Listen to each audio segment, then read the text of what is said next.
रात के लगभग 1 बजे के आसपास का वक्त रहा होगा। एक लड़की बहुत डरी हुई, सहमी हुई अपने ही भाई के दरवाजे को खोलने की बार बार कोशिश कर रही थी। दरवाजा खुल नहीं रहा है। ठीक 2 घंटे बाद फिर से कोशिश करती है और जो फिर से कोशिश करती है तो उसके भाई की आंख खुल जाती है। वो रोते हुए बिलखते हुए कहती है कि भैया किसी ने मम्मी और पापा को मार दिया है।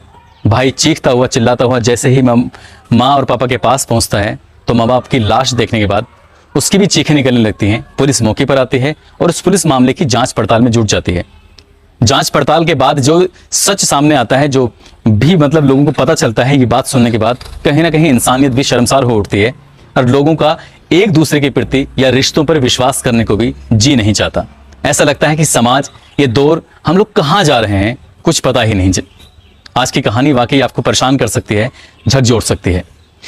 आदाब, नमस्कार, सत श्री अकाल। मैं उस्मान सैफी। आज की जो सच्ची घटना मैं आपको सुनाने जा रहा हूँ, ये सच्ची घटना है उत्तर प्रदेश का एक जिला है कानपुर और इसी कानपुर जिले का एक थाना लगता है बर्रा।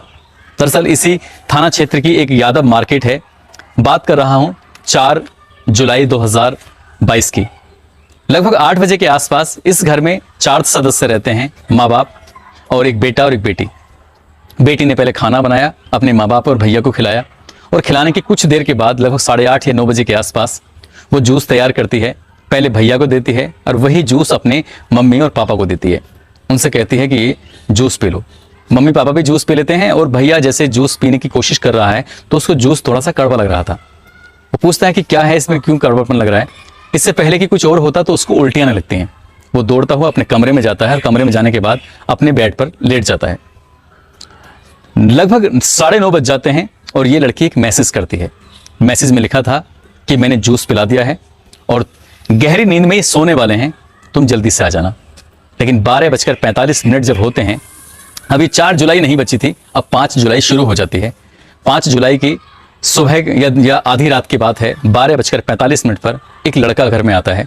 दरवाजे खुले हुए थे, कोई अवरोधक नहीं था और दरवाजा खुलने के बाद उस लड़की को लेकर वो एक कमरे में जाता है और कमरे में जाने के बाद दोनों आधा घंटा या पौन घंटे तक एक दूसरे के साथ संबंध बनाते हैं, खिलखिलाते हैं, खूब मस्ती करते हैं और खूब मस्ती करने के बाद फिर जो काम करते हैं उसे सुनने के बाद शायद आपको भी परेशानी होगी। इससे पहले कि ये बात मैं करूं, अब से 24 साल पहले आपको 1998 में लेके चलता हूं। 2 भाई होते हैं, एक का नाम मुन्ना लाल है और दूसरे का नाम राम प्रकाश है। राम प्रकाश को 1998 में 2 जुड़वा बेटियां पैदा होती हैं। मुन्ना लाल कहते हैं कि भैया अगर तुम्हें कोई ऐतराज ना हो, कोई दिक्कत ना हो तो इसमें से एक बेटी को मुझे दे दो, मैं इसे अपनी बेटी की तरह रख के पालना चाहता हूं, क्योंकि बस मेरा एक ही तो बेटा है अनूप। दोनों बहन भाइयों का आपस में मन लगा रहेगा, दोनों खुश रहेंगे और ये जिंदगी बड़ी अच्छी खूबसूरती से गुजरने लगेगी। मुन्ना लाल ऑर्डिनेंस एक फैक्ट्री है जिसमें क्या हथियार बनाए जाते हैं, उसमें वो सुपरवाइजर की पोस्ट से रिटायर्ड हो चुके हैं। वो उसमें नौकरी करते थे और बेटी को बड़े लाड़ प्यार से पाल रहे थे, जैसे बेटे को पाल रहे थे। जिस अच्छे स्कूल में बेटे का एडमिशन कराया था उसी अच्छे स्कूल में बेटी का भी एडमिशन कराया जाता है। किसी भी रिश्तेदार को, किसी भी दोस्त को इस बात की भनक तक नहीं लगने दी कि ये बेटी उनकी नहीं है। इसी तरह से गोद ली थी जैसे कि किसी को पता ही नहीं है। जुड़वा बेटियां पैदा हुई थी राम प्रकाश को, लेकिन मुन्ना लाल ने और राम प्रकाश ने इस बात की भनक अपने रिश्तेदारों को नहीं लगने दी थी। 4 लोग जानते थे, दोनों की पत्नियां और दोनों भाई। वक्त आगे गुजरने लगता है, लड़की को अच्छे स्कूल में पढ़ाया जाता है, लेकिन धीरे धीरे जैसे वो लड़की बड़ी होती है, 18 साल की, 19 साल की, 20 साल की, इस तरह से उस लड़की का मन भी किताबों में कम और मोबाइल में ज्यादा लगने लगा। बार बार माँ भी और उसके पिता भी अपनी बेटी को टोकते थे, रोकते थे कि बेटा तुम पूरी ईमानदारी, पूरी शिद्दत के साथ मेहनत करो और अपनी जिंदगी में जो सपने हैं उन सपनों को पूरा करो। तुम पढ़ोगी, आगे बढ़ोगी तो हमारा नाम रोशन होगा, हमारे परिवार का नाम रोशन होगा। लेकिन बेटी का मन लग जाता है किसी और के साथ, और वो कोई और नहीं होता, जो लड़का इसको स्कूल या कॉलेज लेके जाया करता था, जिसका नाम रोहित है, रोहित उत्तम, जो कि ई रिक्शा चलाता है। उस रोहित उत्तम के साथ ये प्रेम प्रसंग में बंध जाती है और इसी दौरान इसका बीटीसी में एडमिशन हो जाता है। बीटीसी की पढ़ाई कर रही थी और पढ़ते पढ़ते उस लड़के के साथ ये आना जाना और जहां मन करता था पार्क में बैठना, जब मन करता था एक दूसरे के साथ संबंध बनाना, ये रोहित उत्तम उसको साथ रखता था, साथ आता था, जाता था, सब कुछ हो रहा था।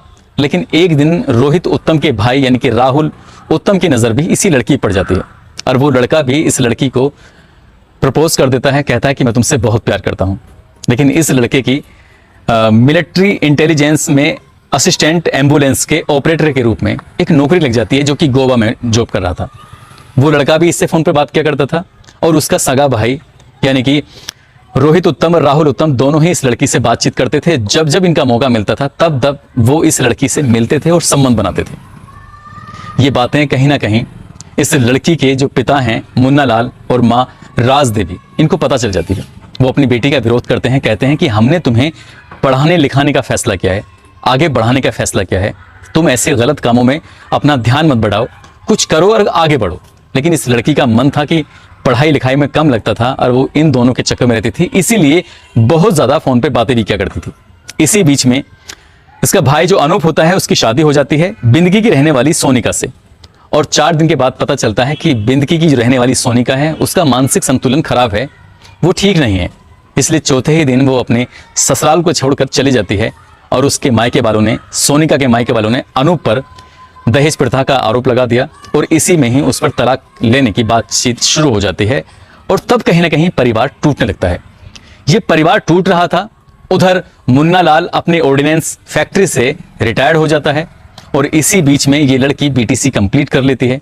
और कंप्लीट करने के बाद इसे एक दिन राज की बात जो थी, जिसकी बात किसी को भी मालूम नहीं थी, ना रिश्तेदार में, ना आसपास के लोगों में, ना दोस्तों को, लगभग 1.5 साल पहले सन 2020 के आसपास इस लड़की को यह मालूम हो जाता है कि वो इनकी सगी बेटी नहीं है, बल्कि इनके भाई राम प्रकाश की बेटी है, जिसको 2 जुड़वा बेटियां पैदा हुई थी।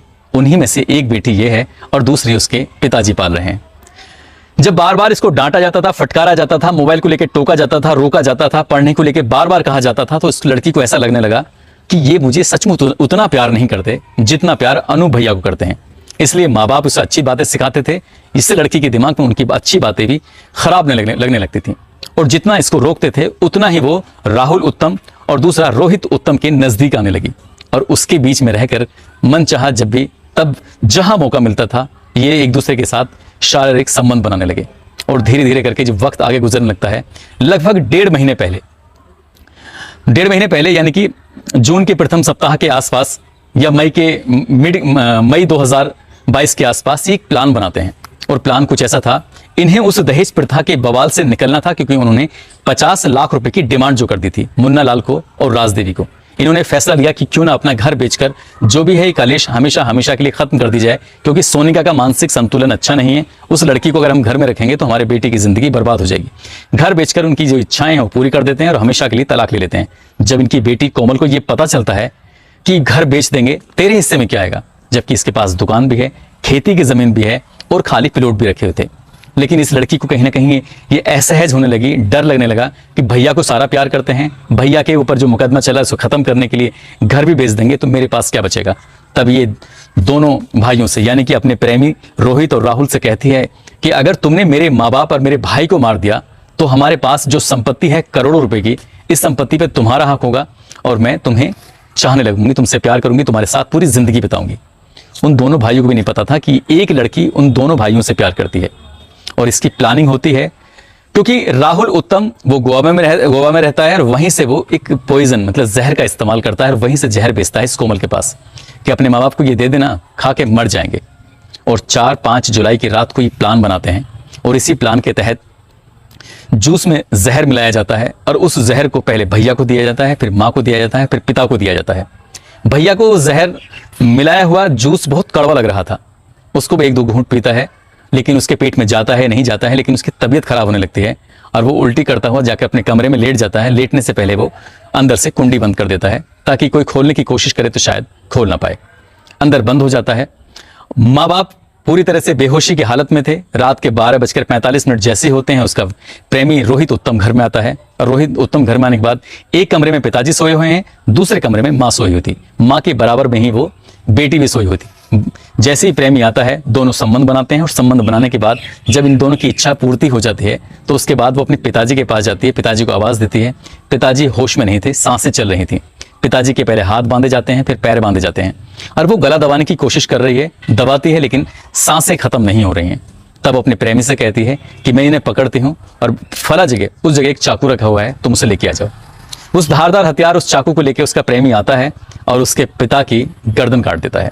जैसे गर्दन काटता है, कोई चिल्लाहट नहीं थी, कोई चीख नहीं थी, कोई शोर नहीं था, क्योंकि जहर अपना काम जो कर रहा था, जूस में जो मिलाया हुआ था। यहाँ के बाद वो सीधे कमरे में जाते हैं राजदेवी के पास। इस राजदेवी की उम्र लगभग 55 साल है और मुन्ना लाल की उम्र लगभग 61 साल के आसपास थी। माँ भी कोई विरोध नहीं कर रही थी, माँ के भी हाथ पैर बांधे जाते हैं और माँ को भी ऐसे ही मारा जाता है जैसे पिताजी को मारा जाता है। अब सीधा चलते हैं ऊपर वाली मंजिल पर जहाँ भाई सोया हुआ था। रात के लगभग 1 बजे या 1:30 बजे के आसपास का वाकया रहा होगा या उससे बाद में। तो जब ऊपर कमरे में जाते हैं, बार बार दरवाज़ा खटखटाया जाता है, लेकिन दरवाज़ा अंदर से खुल नहीं रहा है, कोई आहट नहीं हो रही है। बहन को नहीं पता था कि भाई ने जूस पिया है या नहीं पिया है, उस जूस का क्या किया है, कुछ नहीं पता था। उसे लगा कि शायद भाई उस जहर को पीने के बाद, उस जूस को पीने के बाद मर चुका है, क्योंकि बार बार आवाज़ देने के बाद भी अंदर से कोई रेस्पॉन्स नहीं आ रहा था। तब वो अपने प्रेमी रोहित उत्तम से कहती है कि तुम्हें परेशान होने की बिल्कुल जरूरत नहीं है, शायद भाई मर चुका है और वो अंदर से कुंडी लगा रखी है, कहीं से अंदर जाने का कोई रास्ता भी नहीं है, इसलिए पुलिस अगर मामले की जांच करेगी तो अंदर ऐसा लगेगा जैसे कि उसने खुदकुशी की है, और इसलिए इसे यहीं ऐसे ही छोड़ देते हैं। वो नीचे आते हैं, अपने पिताजी का मोबाइल लेती है और अपने ही पिताजी के मोबाइल लेने के बाद वो कहती है कि मैंने खुदकुशी कर ली, मैंने अपने आप को खत्म कर लिया है, अपनी पत्नी को भी खत्म कर दिया है। ये मैसेज तो वो कर देती है, लेकिन कहते हैं कि क्राइम को कितने भी शातिर तरीके से क्यों ना किया जाए, क्राइम कभी छुपता नहीं है। रात के जैसे ही 4 बजते हैं, लड़की की, क्योंकि वो सो ही नहीं पा रही थी, प्रेमी जा चुका था और उसके बाद उसने चीखना चिल्लाना शुरू किया और भाई का दरवाजा जब जोर जोर से पीटना शुरू करती है ताकि ये आवाज अब मोहल्ले के लोगों को सुनाई दे, पूरी यादव मार्केट में सुनाई दे। दिन निकलने लगा था, लोग कुछ सैर सपाटे की तरफ निकलने लगे थे तो कुछ लोग अपनी मार्केट को खोलने के लिए निकले हुए थे, और इस शोर को सुनने के बाद लोग घर के अंदर जब आने लगते हैं तो इसी बीच में बाहर के लोग भी घर आने लगते हैं और भाई की आंख खुल जाती है। भाई ने उस जूस को पिया ही नहीं था, पिया था महज 1 घूंट या 2 घूंट के आसपास, और जितना उसको असर करना था उतना वो असर नहीं कर पा रहा था। भाई निकल के आता है और बहन अपने भाई से कहती है किसी नकाबपोश लोगों ने, लगभग 3 लोग थे, इन्होंने पिताजी और माँ की हत्या कर दी है। पुलिस आती है और पुलिस आकर मामले की जांच पड़ताल करती है, सीडीआर निकलवाई जाती है, सभी मोबाइल की जांच पड़ताल की जाती है, और जांच पड़ताल करने के बाद जब ये पूछा जाता है उस लड़के से, तो कहता है कि जूस पीने के बाद उसे पता नहीं कुछ नशा सा था। तब पुलिस को शक होता है कि बाहर से कोई आया नहीं है घर के अंदर, जूस किसने दिया है, लड़की ही है जिसको कोई मतलब बेहोशी की हालत में नहीं है, इसलिए पुलिस इस मामले की जांच करती है। लड़की बार बार एक ही बात कर रही थी, 3 नकाबपोश घर के अंदर घुसे थे, उन्होंने इस घटनाक्रम को अंजाम दिया है।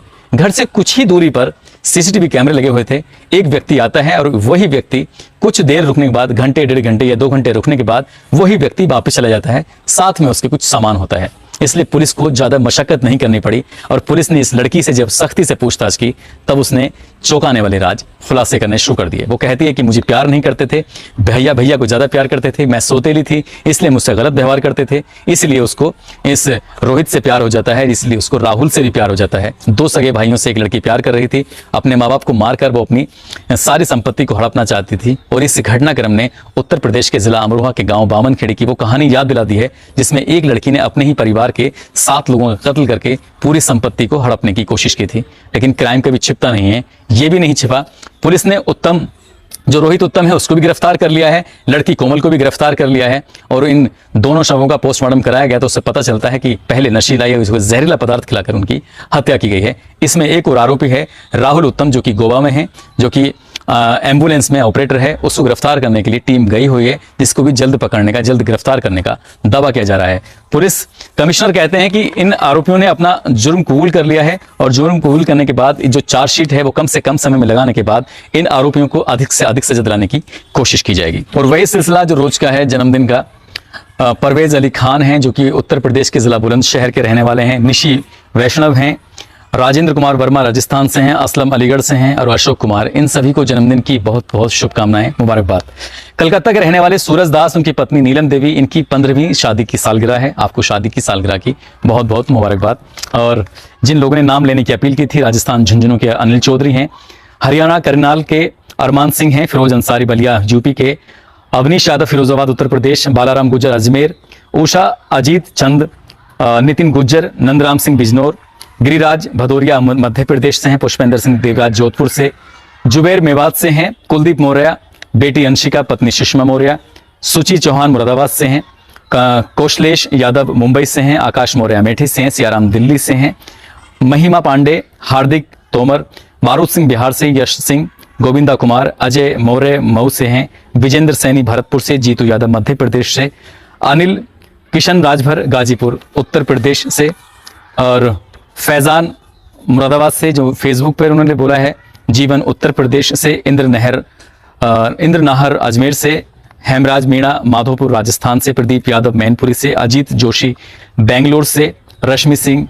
अलाउद्दीन खान नोएडा से, नितेश नागपुर से, संदीप चौबे वाराणसी से, पंकज जोरवाल राजस्थान से, नाहिद खान जमशेदपुर से, जाफर खान डोसा से, आकाश भारती मुंबई से, मोहम्मद अब्बास खान राजस्थान से, अमनदीप सिंह गंगानगर से, गौरव कुमार गुज्जर कानपुर से, नूर रामपुर से, सादिक खान मेवात से, दिवाकर सरोज प्रतापगढ़ से, कुलदीप सिंह राजपूत रायबरेली से। आप सभी नाम लेने की अपील की थी।